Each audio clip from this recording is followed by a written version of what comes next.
After 5 years together, I asked my boyfriend one simple question. Do you still see a future with me? He looked at me like I had threatened him. Then he said, Stop trying to pressure me into marriage. 3 days later, I moved out while he was at the gym. And that was when his mother accidentally exposed the lie he'd been telling everyone. My name is Claire Bennett. I'm 31 years old. I used to think I was being patient with Mason. For 5 years, I kept telling myself Mason just needed more time. More time to figure things out. More time to feel ready. Looking back, all I really did was make excuses for him. When I met Mason, he felt safe. That was the best word for him back then. He was charming without seeming fake, funny without needing to be the center of attention, and calm in a way that made me feel like I could finally breathe around someone. I wasn't looking for forever at the time. I wasn't planning a wedding in my head or waiting for someone to complete my life. I just liked him. Then I loved him. Then somehow, 5 years and 2 months had gone by. We lived together for 3 of those years. From the outside, we looked steady. Shared apartment, stable jobs, weekend trips, holiday photos, mutual friends who always joked that we were basically married already. Inside the relationship, things were harder to explain. I paid about 70% of our household expenses because I made more money. At first, that didn't bother me. I didn't believe relationships should be scoreboards. Sometimes one person carries more, sometimes the other does. That part felt normal. What started to bother me was that I seemed to be the only one thinking beyond the month we were already in. Whenever friends got engaged, Mason smiled, clapped, raised a glass, and said all the right things. Whenever someone announced a wedding date, he acted happy for them. But when the conversation drifted even slightly toward our future, he became vague. Someday. We'll see. No need to rush. At first, I accepted those answers. Before I realized it, 5 years had passed and the conversation still hadn't changed. At some point, someday stopped sounding patient and started sounding like a place he was sending me so he wouldn't have to give a real answer. I wasn't asking for a ring or a proposal. I just wanted one honest answer. Did he see a real future with me, or had I spent 5 years waiting for something he never intended to build? That question followed me around for weeks. I thought about it while brushing my teeth, while driving to work, while folding laundry beside him as he watched videos on his phone. I kept telling myself I would ask when the timing felt right. The timing never felt right. So one Sunday evening, while we were making dinner, I decided to stop waiting for a perfect moment. I was boiling pasta. Mason was cutting vegetables beside me. Music played quietly from the speaker on the counter. It was such an ordinary night that it almost felt safe enough to be honest. Mason? Yeah? I've been thinking about us lately. He glanced over. What about us? Our future. His knife slowed just enough for me to notice. I tried to keep my voice light. We've been together more than 5 years. I love you. I guess I'm asking if marriage and a family are still things you want someday.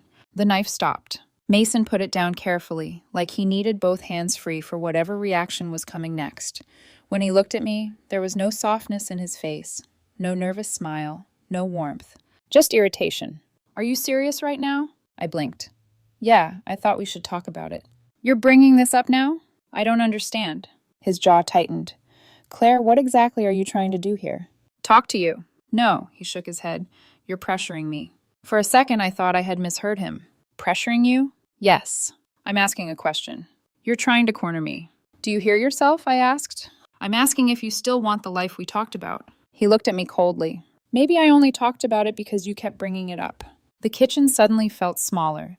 I stood there with steam rising from the pot behind me, trying to understand how a calm conversation had turned into an accusation. Mason, that's not what this is. Then what is it? A conversation. His voice sharpened. A conversation about marriage after 5 years isn't just a conversation. I stared at him. I never said I needed an answer tonight. That's not the point. Then what is the point? You always do this. That stopped me. Do what? You create expectations and then make me feel guilty for not meeting them. I honestly didn't know what to say. What expectations? The future. I let out a small laugh, but there was nothing funny in it. The future is an expectation now? You act like I owe you something. That one landed. For 5 years, I had cooked dinners with him, paid most of our bills, planned our trips, stood beside him at family events, and made excuse after excuse for why he still hadn't made any real plans with me. And now, asking where we were going meant I thought he owed me something. I knew this was coming, he said. Mason. No, I need space. I stared at him. Because I asked where you see our relationship going. I can't believe you're doing this. Doing what? Trying to pressure me into marriage. I remember looking at him then and feeling something inside me go very still. I wasn't angry yet. I wasn't even crying. I was just watching him, trying to match the man in front of me with the man I thought I knew. Mason, I said quietly, why are you acting like I've done something wrong? He looked away. I can't deal with this right now. Then he said the sentence I couldn't unhear. I feel suffocated. The weird part wasn't the argument itself. It was how fast he jumped there. I'd barely finished my question before he was acting like we'd been fighting about it for hours. The pasta kept boiling. The music kept playing. The vegetables stayed half-cut on the board. Everything around us looked normal, which somehow made it worse. I nodded once. Okay. He grabbed his phone and walked into the bedroom. A moment later, the door closed. I stood alone in the kitchen for a while before I turned off the stove. That night, I slept on the couch. The next morning, Mason didn't come out until nearly noon. When he finally did, he made coffee, checked his phone, and acted like we had only disagreed about what movie to watch. I waited a few minutes before asking, "Can we talk about last night?" He sighed before I even finished the sentence. "There's nothing to talk about." "Mason, I overreacted a little," he said, already annoyed. "But you need to understand something. When I'm ready to talk about marriage, I'll bring it up. Until then, drop it." Drop it. 5 years together, and that was my answer. Not yes, not no, not I'm scared, not I need time, just drop it. I looked at him for a long moment, and something finally clicked into place. Mason wasn't afraid of commitment in some abstract, romantic, wounded way. He was afraid of committing to me. That difference mattered. I said, "Okay." His shoulders relaxed like he'd won. He smiled faintly and went back to his phone. I smiled too, but not because I agreed. Because while Mason thought the conversation was over, I had already started planning my exit. For the next few days, I acted normal. I went to work, came home, made dinner, folded laundry, and sat beside him on the couch while he talked about his day as if nothing had changed. If anything, he seemed lighter after I agreed to drop the subject. He joked more. He touched my shoulder when he walked past. He even suggested we plan a weekend trip. That version of him hurt more than the argument had. It showed me exactly what he wanted. Peace, as long as the peace required my silence. He was happy when I stopped asking difficult questions. He was affectionate when I made myself easy to keep. By Wednesday, I had found a small apartment across town. Nothing fancy. 1 bedroom, large windows, enough space to start over. The leasing agent asked when I wanted to move in. Immediately, I said. The word sounded strange coming out of my mouth. Immediate was not how I'd lived with Mason. With Mason, everything had been eventually, maybe later, someday.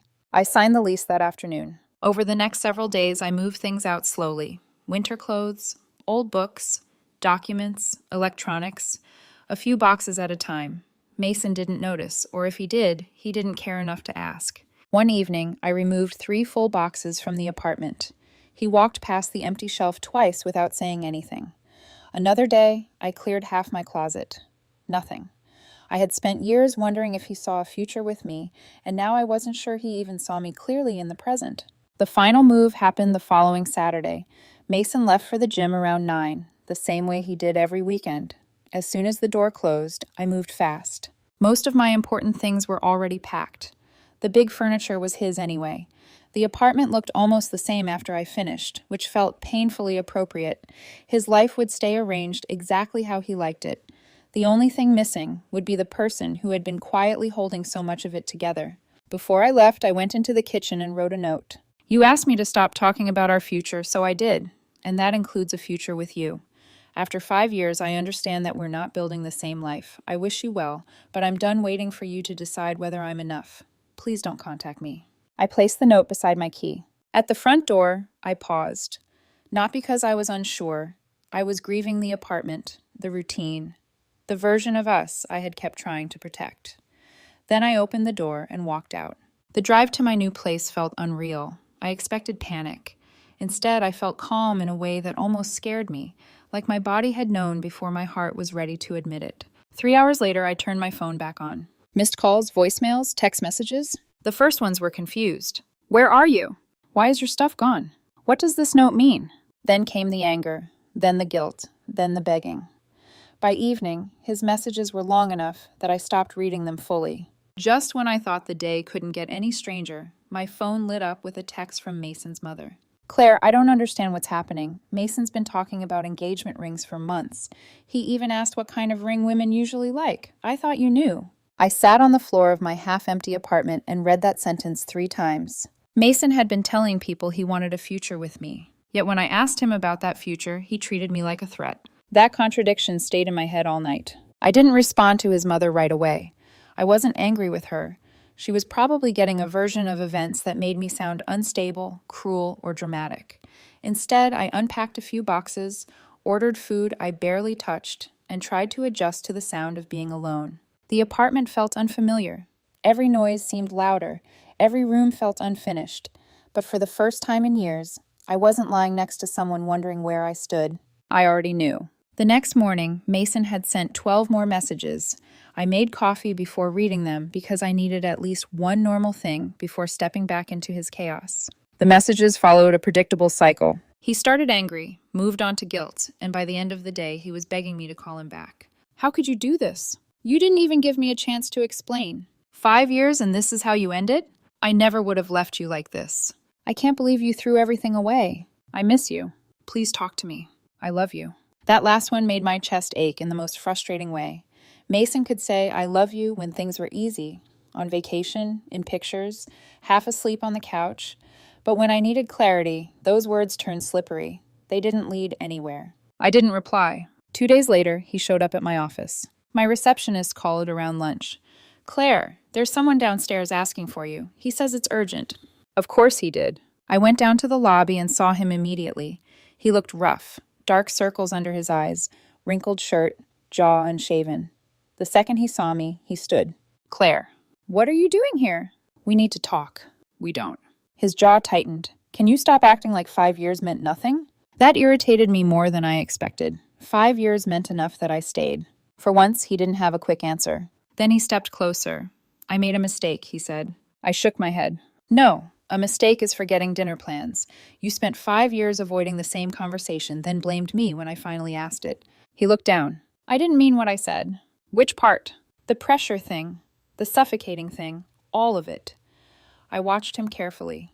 A month earlier, that might have broken me open. I would have heard pain in his voice and mistaken it for change. Now I heard something else too. Fear of consequence. What were you scared of? I asked. Losing my freedom. I almost laughed, but it would have sounded cruel. Instead, I asked the question his mother's text had left sitting in my mind. If you were so afraid of commitment, why were you telling your family you wanted a future with me? His face changed. Just slightly. My mom called you? Answer the question.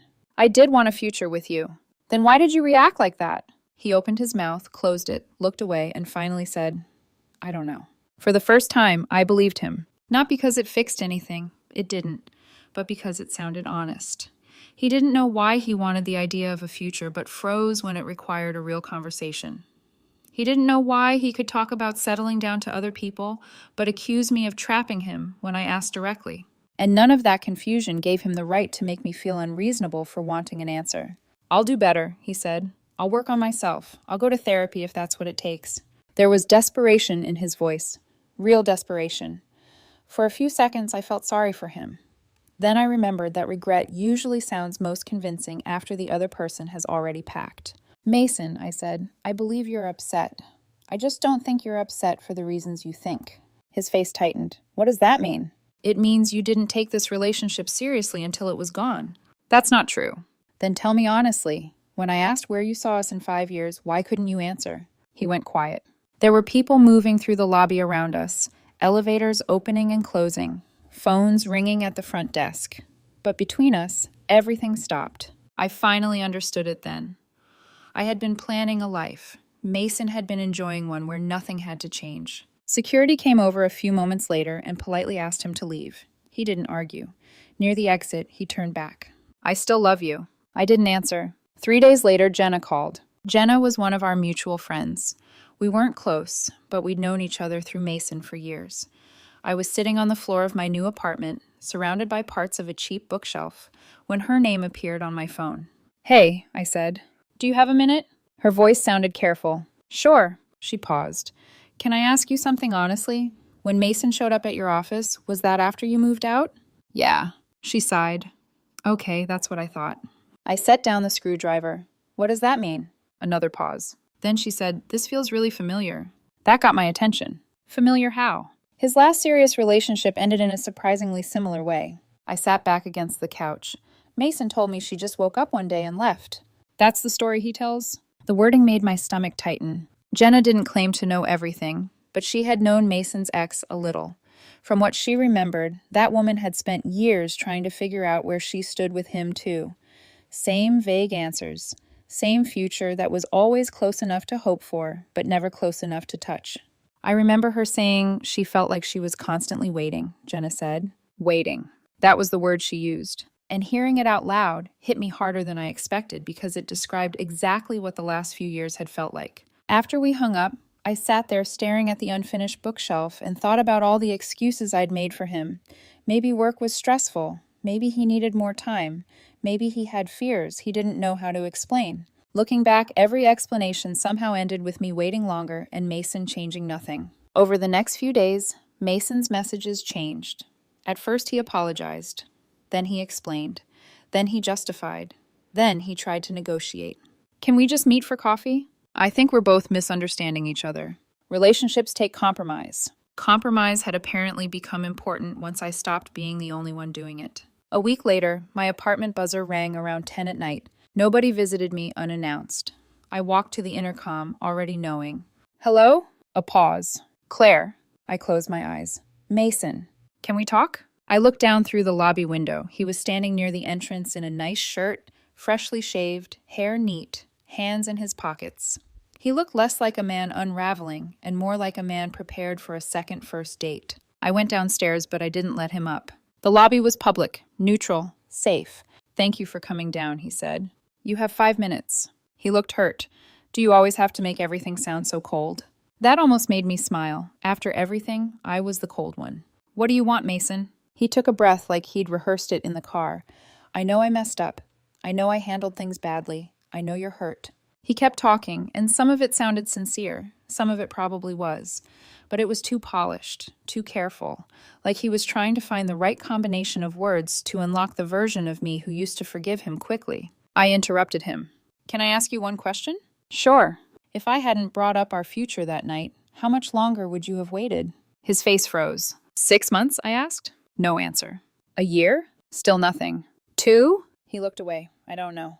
And that was the answer I had needed all along. No timeline, no plan, no direction, just more waiting, dressed up as patience. I didn't leave because of one bad conversation, I said. I left because that conversation showed me what 5 years had been hiding. His voice dropped. Claire, please. No. People make mistakes. They do. So why can't you forgive me? I looked at him for a long moment. Because the mistake wasn't just what you said in the kitchen, it was making me wait 5 years to find out how little certainty was actually there. For the first time, he had nothing left to say. After that night, I stopped thinking of the breakup as one terrible argument. The kitchen had only been the first crack loud enough for me to hear. The pattern had existed long before I named it. About 3 weeks after moving out, I got a message through social media from one of Mason's cousins. We had met once at a family barbecue years earlier. Her message was short. Hi, Claire. This might be strange, but would you be willing to talk? I almost ignored it. Curiosity won. We met at a small coffee shop the following weekend. She looked uncomfortable when she sat down, not hostile, just caught between family loyalty and a story that no longer made sense. After a few minutes of awkward small talk, she said, I'm trying to understand what actually happened. What have you heard? She gave a small, embarrassed laugh. Which version? That told me enough. She counted them out. One version said I left because I was afraid of commitment. Another said I had met someone else. The third said Mason had finally stood up to years of emotional pressure from me. 3 different stories, same victim. I told her what happened.